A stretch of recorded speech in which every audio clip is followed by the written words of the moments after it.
आदरणीय बंधुओं, माताओं व मेरी प्यारी बहनों, राधे राधे। आपका हमारे इस YouTube चैनल पर बहुत बहुत स्वागत है। बंधुओं, आज हम इस वीडियो में वैशाख महात्म का 14वां अध्याय सुनेंगे, जिसे सुनने सुनाने से भगवान श्री हरि की कृपा से मनुष्य इस लोक व परलोक के सुखों को प्राप्त करता है। महात्म सुनने के बाद यदि आप हमारे चैनल पर नए हैं तो कृपया हमारे चैनल को सब्सक्राइब करें, बेल आइकन को प्रेस करें ताकि हमारी वीडियो की नोटिफिकेशन सबसे पहले आप तक पहुंचे। वीडियो को शेयर व लाइक भी जरूर करें। मिथिलापति ने ऋषि श्रुतदेव जी से पूछा कि वैशाख महीने के धर्म बहुत ही सरल हैं तथा ये सभी अति सुलभ धर्म भगवान को प्रसन्न करते हैं। ये तत्काल ही धर्म, अर्थ, काम और मोक्ष को देने वाले हैं, किंतु फिर भी ऐसे वेदानुकूल धर्म संसारिक लोगों को क्यों ज्ञात नहीं है। हे महात्मन, अनेक तरह के राजसी धर्म और तामसी धर्म इस संसार में ज्यादा विख्यात क्यों रहते हैं? मैं इसका कारण जानना चाहता हूँ।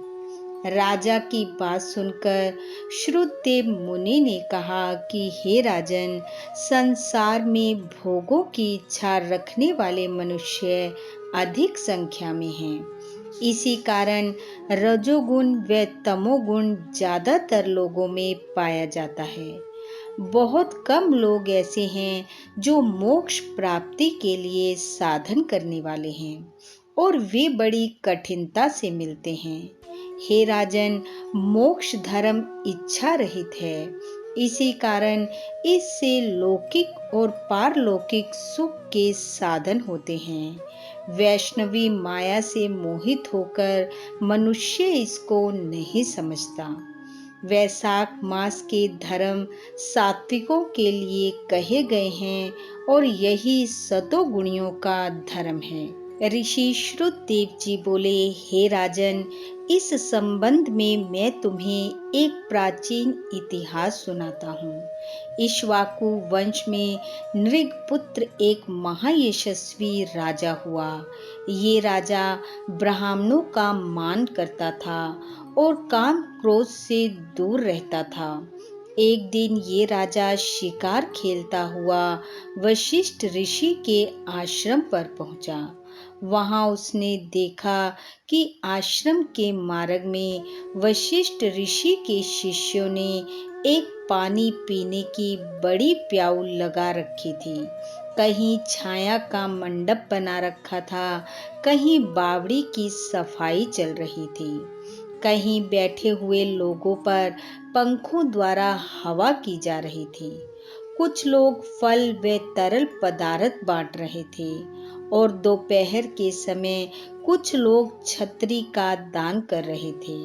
सायंकाल तक लोग मीठी व सुगंधित पीने की वस्तुएं दान करते रहे थे। राजा ने पूछा कि तुम कौन हो और ये सब क्यों कर रहे हो?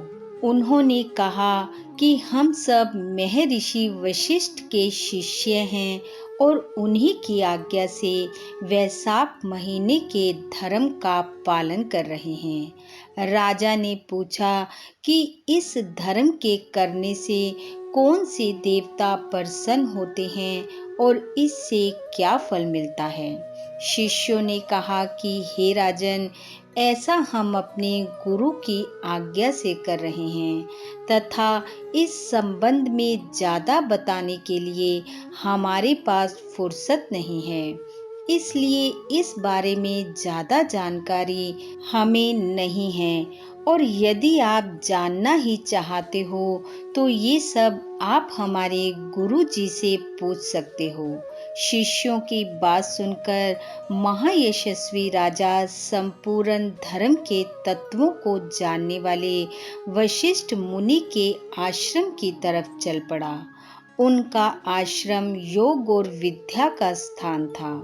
श्रुतदेव जी कहते हैं कि राजा को अपने आश्रम पर आया देख महर्षि वशिष्ठ ने अत्यंत प्रसन्नता पूर्वक राजा का अतिथि सत्कार किया।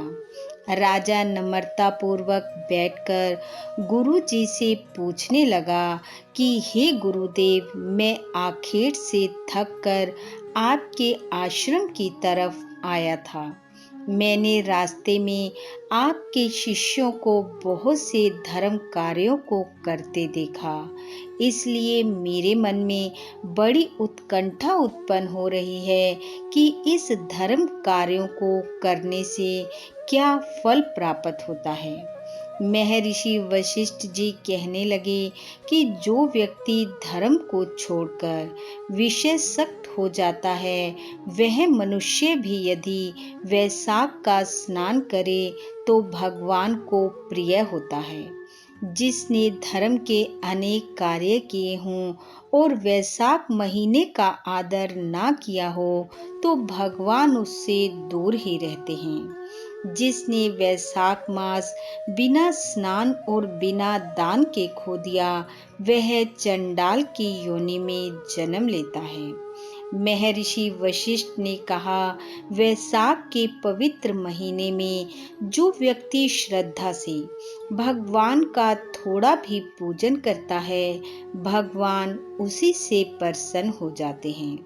हे राजन, भगवान अधिक परिश्रम और अधिक दान को नहीं देखते। वैशाख महीने के धर्म सबसे आसान हैं। इस महीने में भगवान को प्रसन्न करने के लिए न तो ज़्यादा खर्च करना पड़ता है और ना ही ज़्यादा मेहनत की ज़रूरत होती है। इसलिए जो व्यक्ति इस सुलभ धर्म कार्य को नहीं करता, वह दंडनीय है। इस प्रकार वशिष्ठ जी ने राजा को शास्त्रानुसार वैशाख महीने के सभी धर्म समझाए।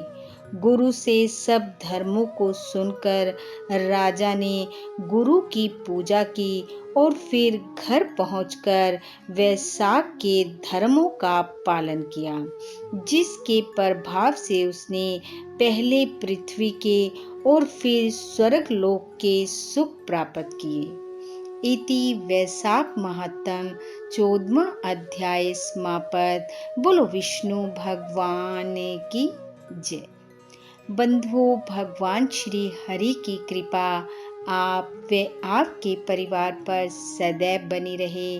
आपका घर आंगन खुशियों से महकता रहे। वैशाख महत्तम का ये श्रवण आप सभी के लिए शुभ फलदायी हो।